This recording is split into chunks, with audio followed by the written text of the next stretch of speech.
Hello बच्चों, कैसे हैं आप सभी लोग।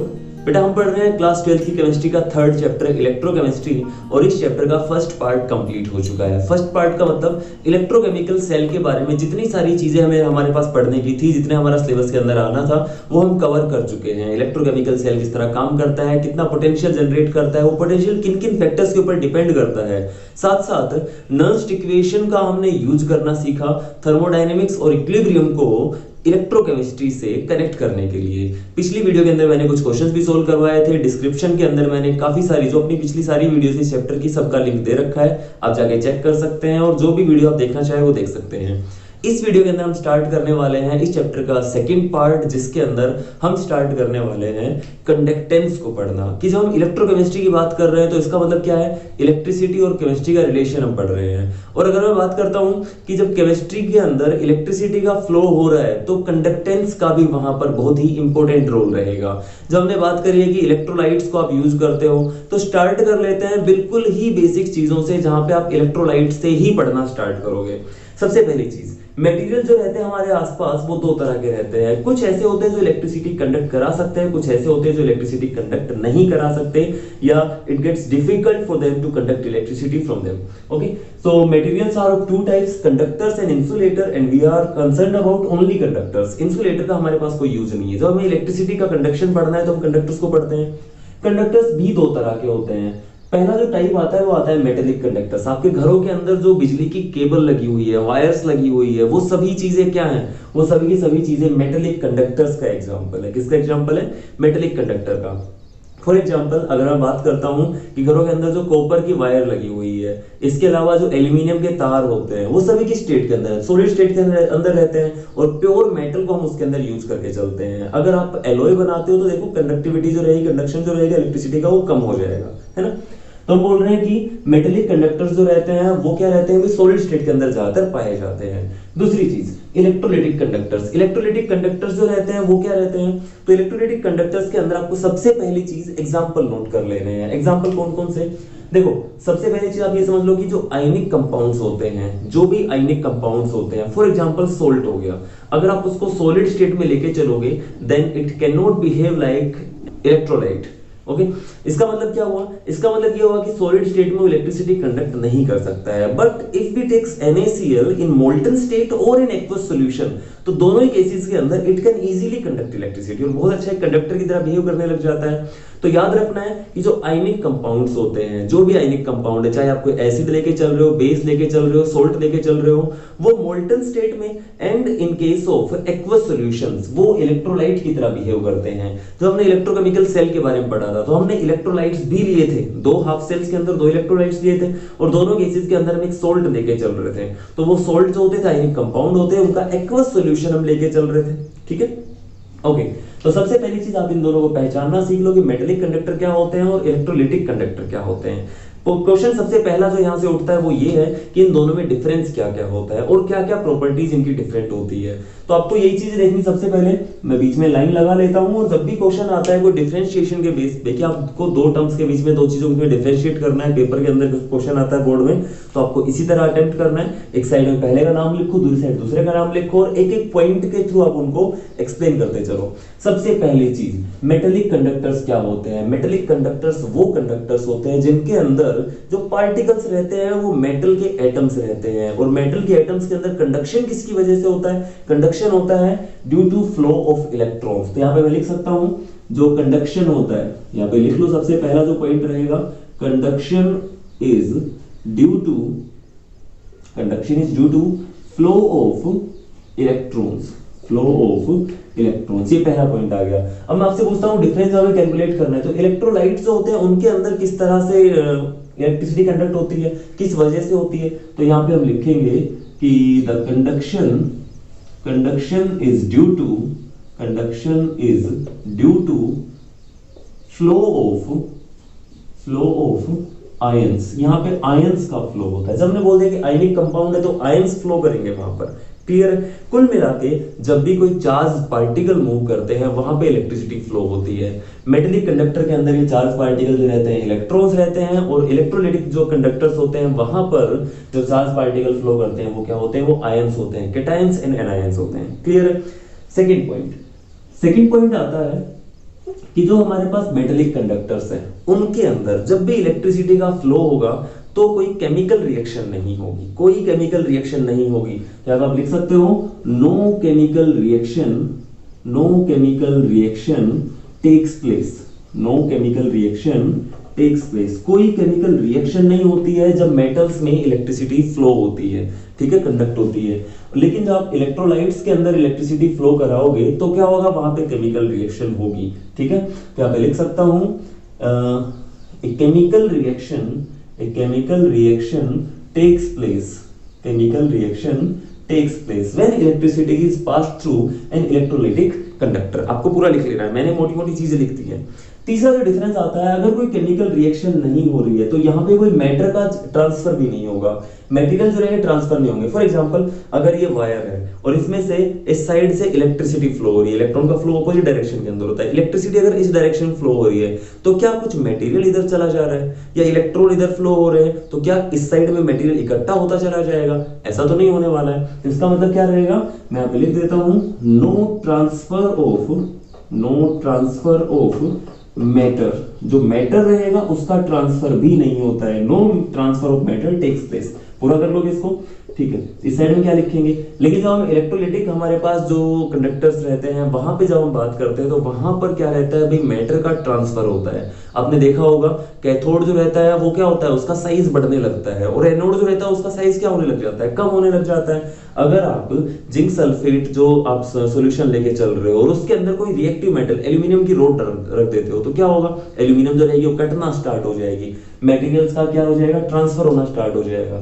तो यहाँ पे लिख देता हूं, matter is transferred, matter is transferred, ठीक है। तो ये दोनों पॉइंट्स आपको नोट कर लेने हैं, दोनों आपस में रिलेटेड है, इन दोनों को लिखो, ठीक है।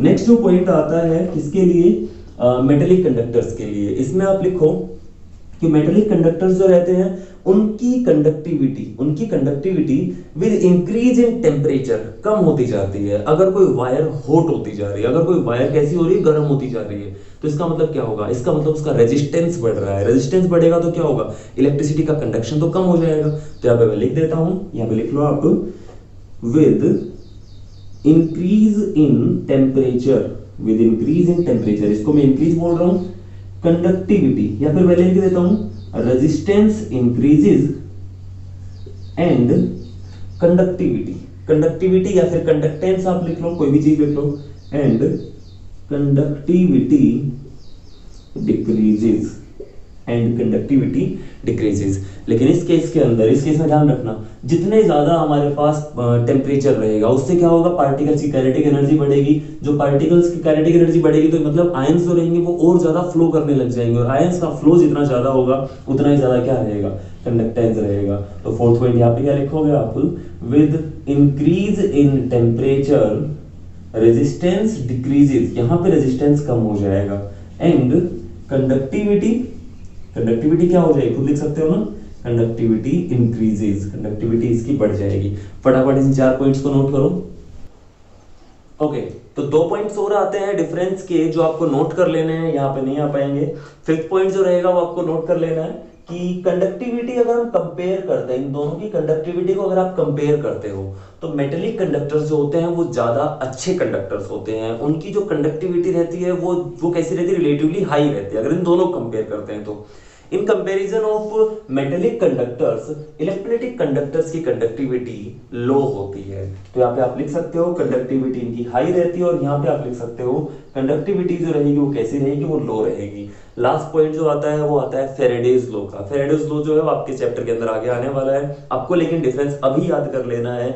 मेटेलिक कंडक्टर्स के लिए फैराडेज लॉ यूज नहीं होता है, एप्लीकेबल नहीं होता है, मतलब metallic conductors do not follow Faraday's law.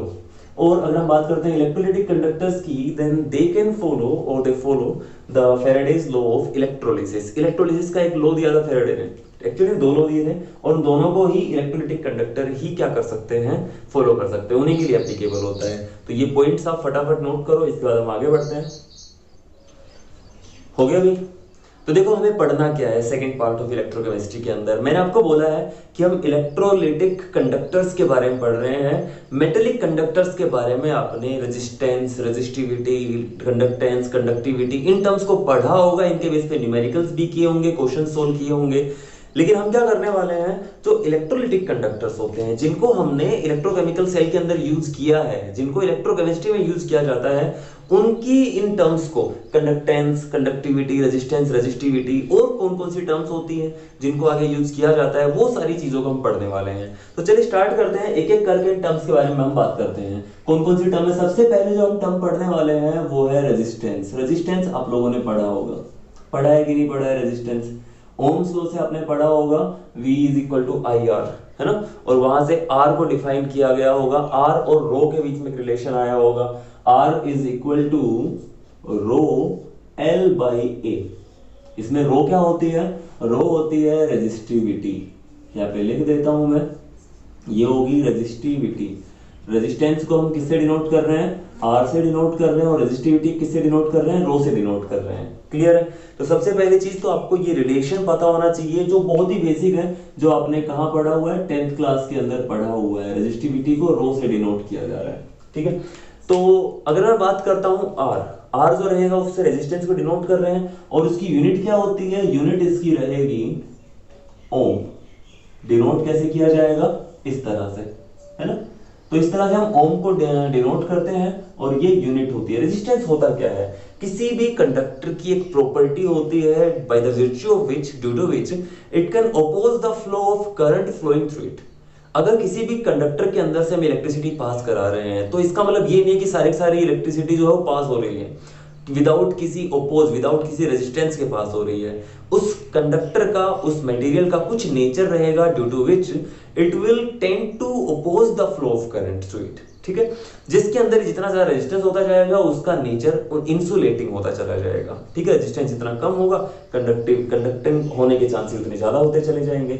तो सबसे पहली चीज आपको R का फॉर्मूला पता होना चाहिए। R क्या होता है? रेजिस्टेंस होता है। यूनिट क्या होती है इसकी? ओम होती है। यहां से हम पढ़ते हैं रेजिस्टिविटी। तो रेजिस्टिविटी जो होती है उसका फॉर्मूला हम यहीं से बनाते हैं। रो का फॉर्मूला क्या बन जाएगा भाई? रो को यहीं रखता हूं, A ऊपर गया, L नीचे आ गया, बन गया R A upon L। R A upon L, ये हो गया।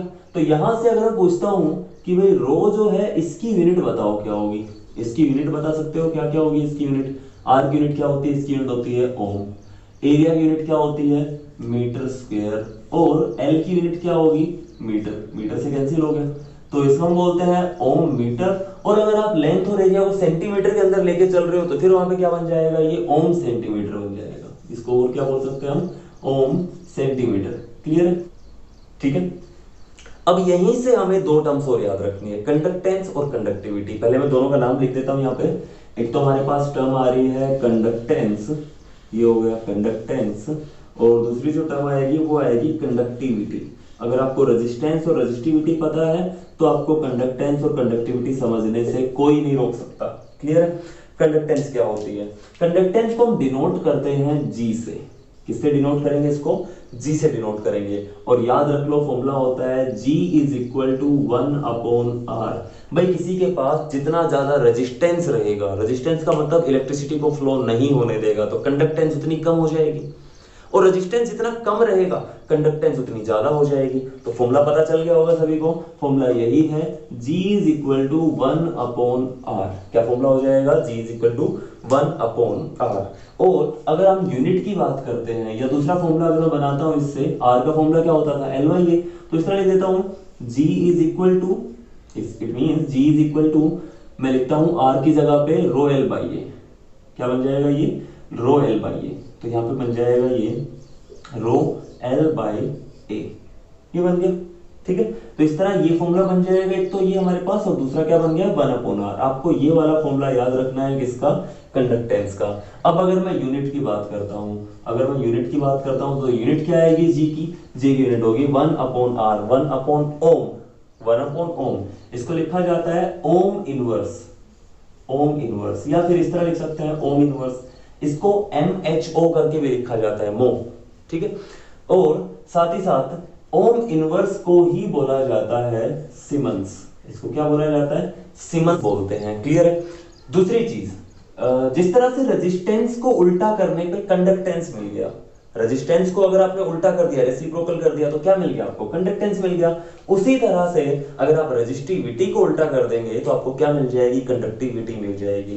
क्लियर है? सबसे पहले देख लो, कंडक्टिविटी को डिनोट किया जाता है कापा से, लिखा तो कैपिटल के जाता है, बस थोड़ा स्टाइलिश बना दिया मैंने ना, ठीक है, सिंपल के से थोड़ा डिफरेंट दिखा दिया मैंने इसको, थोड़ा ये मुंह चूक ज्यादा बड़ी कर दी इसकी।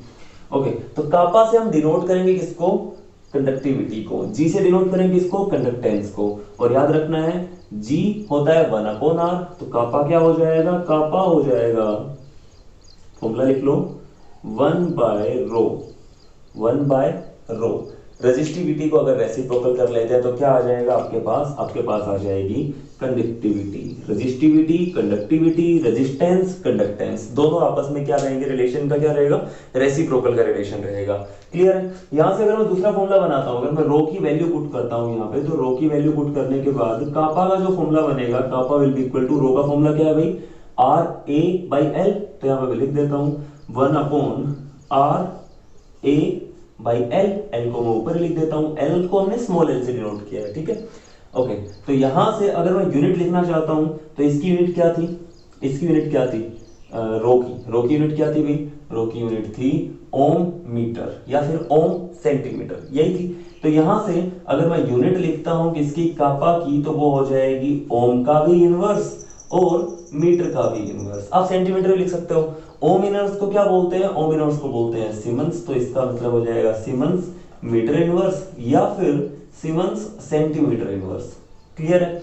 ये आपकी होगी 4 यूनिट्स और उनका बेसिक इंट्रोडक्शन, उनकी यूनिट्स के साथ, ठीक है। 4 बेसिक टर्म्स हो गई आपकी। इसके बाद मैं बोलता हूं क्या इन दोनों बीच में कुछ रिलेशन है? जैसे इन दोनों में रिलेशन था R equal to rho L by, क्या जी और कापा का भी कोई फॉर्मूला बन सकता है? बिल्कुल बन सकता है। कैसे बनाएंगे? मैं ऐसे क्या लिख देता हूं, kappa is equal to L upon R A. मैं इस R को ना एक साइड में कर लेता हूं कुछ देर के लिए, मैं इसको ऐसे लिख देता हूं, देखो मैंने इसको लिख दिया 1/r इंटू L/A। क्लियर है?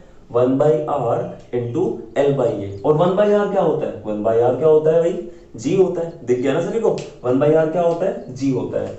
तो यहां से मैं लिख देता हूं kappa is equal to G। G क्यों लिख दिया? क्योंकि 1/r किसके इक्वल होता है? G के इक्वल होता है, इंटू L/A, इंटू L/A। और ये जो रिलेशन रहेगा ये रहेगा कंडक्टेंस और कंडक्टिविटी का। जिस तरह R is equal to rho L/A, तो कापा इज इक्वल टू GL/A। वहां पे रेजिस्टेंस, रेजिस्टिविटी इधर रहता था, इधर कंडक्टिविटी पहले है, कंडक्टेंस बाद में, क्योंकि एक दूसरे क्या है, वो रेसिप्रोकल है। ऐसा ही है, अगर मैं R की जगह भी लिखता हूं तो R को भी लिख सकता हूं 1/G, कापा क्या लिख सकता हूं, फिर रो को क्या लिख सकता हूं 1 कापा। तो ये वैल्यूज यहां पे रख दो और क्रॉस मल्टीप्लाई करने के बाद फॉर्मूला आप बना सकते हो। कुल मिला के आपको फॉर्मूले जो याद रखने हैं, पहला फॉर्मूला याद रखना है R is equal to rho L/A, पहला फॉर्मूला हो गया। पहला फॉर्मूला आपको कौन सा ध्यान रखना है? R is equal to rho L/A। ये किसका फॉर्मूला है? ये फॉर्मूला है रेजिस्टेंस और रेजिस्टिविटी का आपस में रिलेशन। क्लियर है? दूसरी चीज, रो तो यहीं से बन जाएगा, इस फॉर्मूले को याद रखने की जरूरत नहीं, अलग से समझना नहीं है। दूसरा जो फॉर्मूला आपको याद रखना है वो है कंडक्टेंस का। कंडक्टेंस क्या होता है? रेजिस्टेंस का जस्ट ऑपोजिट। तो ये फॉर्मूला हो जाएगा R का फॉर्मूला, आपने पहले ही याद कर लिया। R क्या होता है? रो L/A। तो G हो गया 1/R। तीसरा फॉर्मूला रहता है कंडक्टिविटी का। कंडक्टिविटी क्या होता है? रेजिस्टिविटी का reciprocal, kappa is equal to 1/ρ। ये फॉर्मूला याद रह जाएगा, कापा इज इक्वल टू 1/ρ, और रो का फॉर्मूला आप वहां से बना सकते हो। क्लियर है? तीसरी चीज, तो ये 3 फॉर्मूले हो गए। और इसके बाद जो एक फॉर्मूला आता है वो आता है kappa is equal to GL/A। Kappa is equal to GL/A। इसको थोड़ा सा और मॉडिफाई कर देता हूं।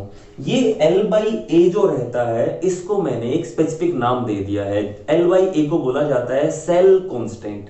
L/A को क्या बोलते हैं? Cell constant. जो भी सेल आप लेके चलोगे उसके अंदर L क्या होता है? जो आपके पास जो इलेक्ट्रोड आप लेके चल रहे हो, या दो जो मेटल की वायर्स आप लेके चलोगे, जो रोड्स लेके चलोगे, उनके बीच की डिस्टेंस जो रहती है उसको हम क्या बोलते हैं? दो इलेक्ट्रोड्स के बीच की डिस्टेंस जो रहती है उसको क्या बोलते हैं? उसको बोलते हैं L। A क्या होता है? A होता है cross section area of that, जो उनके बीच में डिस्टेंस जो बन रही है। अगर मैं बोलता हूं कि हमारे पास भाई 2 इलेक्ट्रोड हम लगा रखे, इलेक्ट्रोड ले रखे हैं सर्कुलर इलेक्ट्रोड। इलेक्ट्रोड किस तरह के लेके चलेंगे? सर्कुलर, प्लेट की तरह के लेके चलेंगे। और प्लेट एक यहां पे रहेगी, एक यहां पे रहेगी, इन दोनों के बीच में डिस्टेंस जो रहेगी उसको हम L बोलेंगे। और एक प्लेट का जो सरफेस जो एरिया रहेगा, एरिया ऑफ क्रॉस सेक्शन रहेगा, उसको बोला जाएगा A। क्लियर है? तो एल और ए में डिफरेंस, तो आपको कंफ्यूज नहीं होना है कि एल और ए क्या है। एल अपॉन ए का जो रेशियो है इसको मैंने स्पेसिफाई कर दिया है। एल अपॉन ए को क्या बोला जाता है, सेल कांस्टेंट बोला जाता है। यहां पे लिख रहा हूं, इसको देख लेना ध्यान से भाई।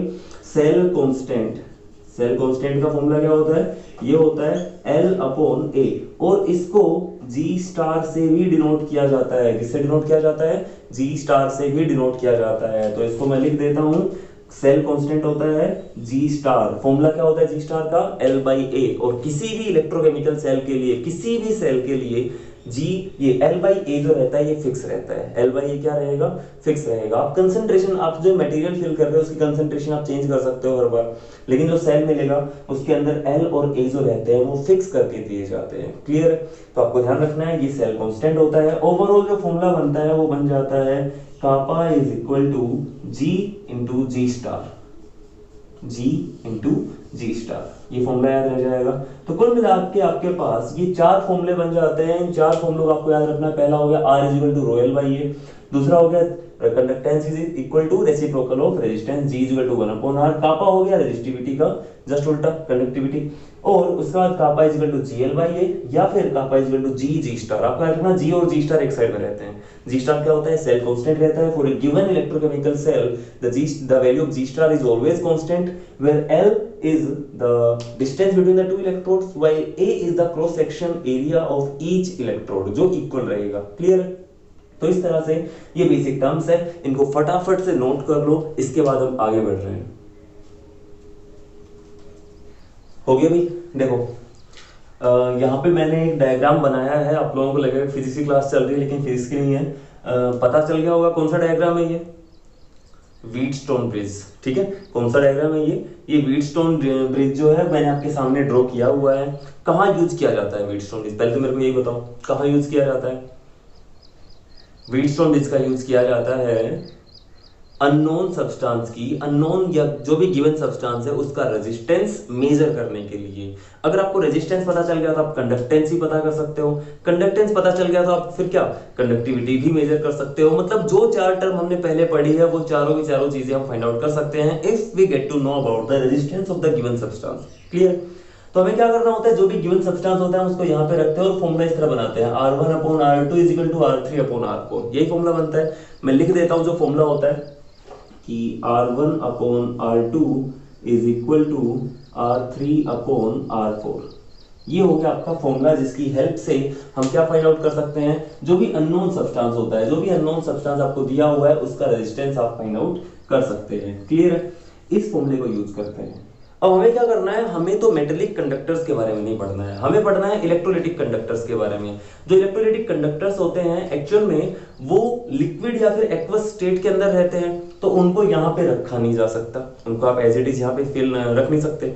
तो पहली तो प्रॉब्लम ये आई हमारे पास कि व्हीटस्टोन ब्रिज जो है एक बहुत अच्छा मेथड है रेजिस्टेंस को फाइंड आउट करने के लिए, बट इलेक्ट्रोलाइटिक कंडक्टर्स को यहाँ पे प्लेस करना एक तो बहुत डिफिकल्ट रहेगा।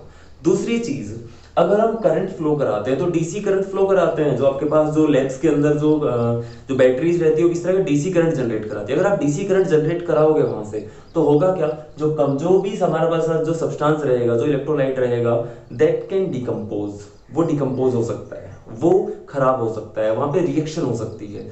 तो इन दो प्रॉब्लम्स को बचाने के लिए, इनको अवॉइड करने के लिए, इनसे बचने के लिए हमने डिजाइन किया कंडक्टिविटी सेल। क्या डिजाइन किया, कंडक्टिविटी सेल। और कंडक्टिविटी सेल को यहां पे रख दिया जाता है अननोन सब्सटेंस की जगह पे, और इस तरह से उसको डिजाइन किया गया कि जो हमारे पास जो एक्वस सॉल्यूशन रहेगा, जो लिक्विड रहेगा, वो खराब भी नहीं होगा, वो डिकम्पोज भी नहीं होगा, और साथ साथ उसको प्लेस करना भी भाई थोड़ा सा हमारे लिए फिजिबल हो जाए। ठीक है, लिक्विड को यहाँ प्लेस करना फिजिबल नहीं था। होता क्या है एक्चुअल में, हमारे पास एक सिलिंड्रिकल वेसल होता है ग्लास का सिलिंड्रिकल वेसल होता है, क्लोज्ड वेसल। ठीक है, इस तरह से ये बंद वेसल है जिसके अंदर एक जगह पे ओपनिंग होती है। यहां पे मैंने ओपनिंग दिखा दी इसकी, यहां से आप कोई भी लिक्विड जो रहता है उसको फिल करा सकते हो, यहां से फिल कराओगे। Clear, okay. इसके बाद दोनों ही साइड से यहां से वायर लेके आए, यहां से वायर लेके आए, जिन वायर्स को आप इस साइड में कनेक्ट करोगे, मैं यहां पे क्या लगाने वाला हूं, इस कंडक्टिविटी सेल को प्लेस करने वाला हूं। डायग्राम मैंने बड़ा बना के दिखा रखा है, क्लियर। तो मैं बोल रहा हूं कि ये दो वायर जो थी, ये वायर मान लिया इधर जोड़नी है, वो वायर उधर जोड़नी है, इन वायर्स को लेके आए और इनको कनेक्ट कर दिया प्लेटिनम की वायर के साथ। यहाँ पे किसके साथ कनेक्ट कर दिया, यहाँ पे इसके ऊपर ये कोटिंग लगाई, इधर भी एक कोटिंग लगाई, इस तरह से जैसे हमारे पास कोट होती है उस तरह की रबर की आपने कोटिंग लगा ली, और बीच में यहाँ पे प्लेटिनम वायर से ये कनेक्ट हो गई, और ये प्लेटिनम वायर इसके अंदर आ गई, क्लियर। तो जो भी सॉल्यूशन रहेगा, जो भी इलेक्ट्रोलाइट रहेगा, उसको आप इस सिलिंड्रिकल वेसल के अंदर फिल कर लोगे, और जब इसके अंदर फिल करोगे, कहां से फिल करेंगे, जो इनलेट बीच में दे रखा है वहां से, कैप लगाने की जरूरत नहीं है कोई, क्लियर। तो यहां से हमने मान लेते हैं कि कॉपर सल्फेट का एक सॉल्यूशन दे रखा है, उसकी आपको क्या फाइंड आउट करनी है, कंडक्टिविटी फाइंड आउट करनी है, ठीक है। तो हमने ये कॉपर सल्फेट सॉल्यूशन इसके अंदर कर लिया फिल। इसके बाद क्या करेंगे भाई, इसके बाद हमारे पास होते हैं दो इलेक्ट्रोड्स। इलेक्ट्रोड किस तरह के इलेक्ट्रोड रहेंगे आपके पास, सर्कुलर पीसीज, सर्कुलर इलेक्ट्रोड रहेंगे, क्लियर है, जैसी प्लेट होती है आपकी वैसा दिखेगा, उसका कुछ क्रॉस सेक्शन एरिया रहेगा, ए मान लेते हैं उसको, और उसको आपने यहाँ पे फिल कर, यहाँ पे आपने अटैच कर दिया इसके पीछे, क्लियर। इसी तरह यहाँ पर भी ये अटैच हो गया, सेम क्रॉस सेक्शन एरिया का। प्लेटिनम के इलेक्ट्रोड होते हैं, किसके इलेक्ट्रोड होते हैं, प्लेटिनम के। प्लेटिनम का क्यों लेके चल रहे हैं, क्योंकि प्लेटिनम एक इनर्ट मेटल होती है, अगर कोई रिएक्शन हो रही होगी तो प्लेटिनम तो कम से कम उसमें पार्टिसिपेट नहीं करेगा, क्लियर, ठीक है।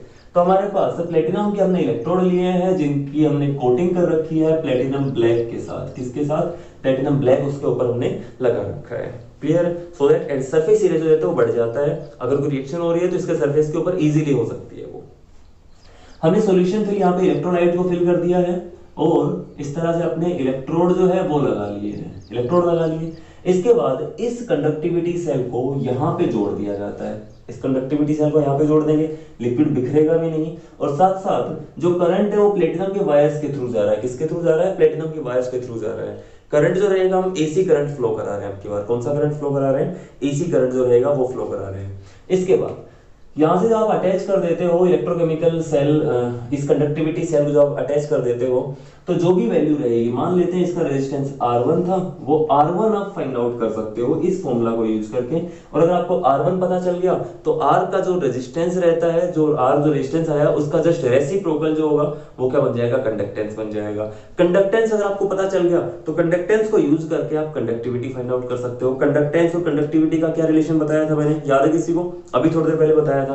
कंडक्टेंस और कंडक्टिविटी का रिलेशन होता है kappa is equal to G into G star, G into G star, ये रिलेशन होता है। जी स्टार क्या रहेगा, जी स्टार रहेगा आपका सेल कांस्टेंट। जी स्टार क्या होता है, सेल कांस्टेंट। यहां पे लिख देता हूं G star is equal to L by A, ठीक है। अब देखो इस सेल के अंदर, इस कंडक्टिविटी सेल के अंदर L कहां होगा, L होगा इन दोनों के बीच की डिस्टेंस। L क्या होगी भाई, इन दोनों इलेक्ट्रोड्स के बीच की डिस्टेंस, L पता चल गया। A क्या होगा, A होगा इन दोनों का क्रॉस सेक्शनल एरिया, ये जो एरिया ऑफ क्रॉस सेक्शन है, क्लियर। अब एक चीज और सोच लो कि भाई ये दो इलेक्ट्रोड आप लेके चल रहे हो, A किसके, क्रॉस सेक्शनल एरिया के। मान लेता हूं यहाँ पे आपने इसको रखा A और यहाँ पे रखा A, और इनके बीच में यहाँ पे कुछ लिक्विड जो रहेगा वो इनके बीच में क्या हो जाएगा, इनक्लोज हो जाएगा, जिसकी लेंथ कितनी है, L है, एरिया कितना है, A है। ये एक सिलेंडर बन गया, इस तरह एक सिलेंडर बन जाएंगे बीच में, और ये L इंटू अगर A कर दिया जाए, L इंटू A कर दिया जाए तो क्या आ जाएगा, L इंटू A क्या होगा, वॉल्यूम। अगर आप एरिया को हाइट से, लेंथ से मल्टीप्लाई कर देते हो तो क्या आ जाती है, वॉल्यूम आ जाती है। तो आपको एक चीज ये भी ध्यान रखनी है कि L इंटू A क्या होता है, वॉल्यूम के इक्वल हो जाता है। ये चीज आपको याद रह जाएगी, इसको समझाने के लिए बनाया था मैंने, आपको ज्यादा यूज नहीं करना है, ठीक है।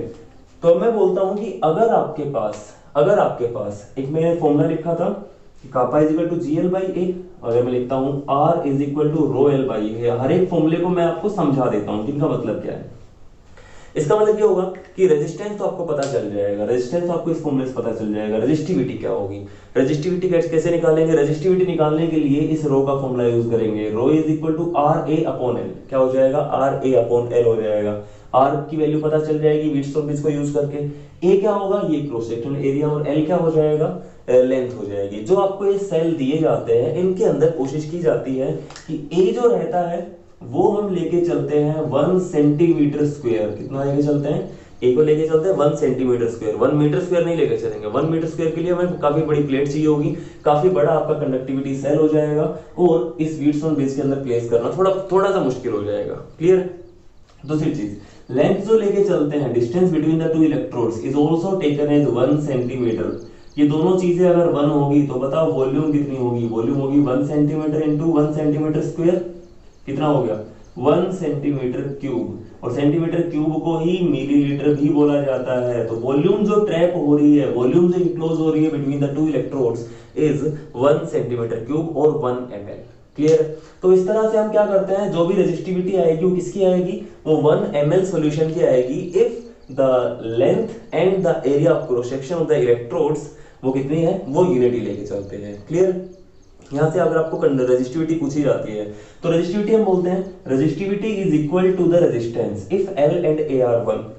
हो जाएगा L1 है A1 है तो इसका मतलब ये तो खत्म ही हो जाएगा, है कि नहीं? तो इसका मतलब ये हुआ कि रो जो रहेगा R के इक्वल हो जाएगा। तो अगर आपसे पूछा जाता है रेजिस्टिविटी क्या होती है, तो you can define resistivity as the resistance of the given electrolytic solution if the L by A the cell constant of the given conductivity cell was unity। अगर इस सेल के लिए L by A की value 1 थी तो इसका मतलब रो जो रहेगा वो किसके इक्वल हो जाएगा? R के इक्वल हो जाएगा, रेजिस्टेंस के इक्वल हो जाएगा। इसके बाद अगर मैं बात करता हूं G की, कंडक्टेंस क्या होता है? कंडक्टेंस हो जाएगा 1 upon resistance. 1 upon resistance. Conductivity को डिफाइन कर लेते हैं। कंडक्टिविटी जो रहेगी वो क्या हो जाएगी? GL by A, ये फॉर्मूला होता है। तो यहां से अगर सेल कांस्टेंट वो यूनिटी है तो जो कंडक्टेंस आएगी वही कंडक्टिविटी भी हो जाएगी। क्लियर है? और ध्यान रखना अगर इसकी वैल्यू यूनिटी है तो इसका मतलब वॉल्यूम ऑफ सॉल्यूशन कितने लेके चल रहे हैं? यूनिटी लेके चल रहे हैं। इस चीज का नेक्स्ट वीडियो के अंदर बहुत ही सिग्निफिकेंस देखने को मिलेगा। नेक्स्ट वीडियो बहुत ही इंपॉर्टेंट रहने वाली है, काफी बच्चों को समझ में नहीं आती है, बहुत ध्यान से देखनी है। अगर आपको ये बेसिक्स क्लियर हो गए हैं तो नेक्स्ट वीडियो को समझने में मेरे हिसाब से कोई दिक्कत नहीं होगी। मिलते हैं नेक्स्ट वीडियो के अंदर, तब तक के लिए पढ़ते रहिए, सीखते रहिए। Thank you and good bye.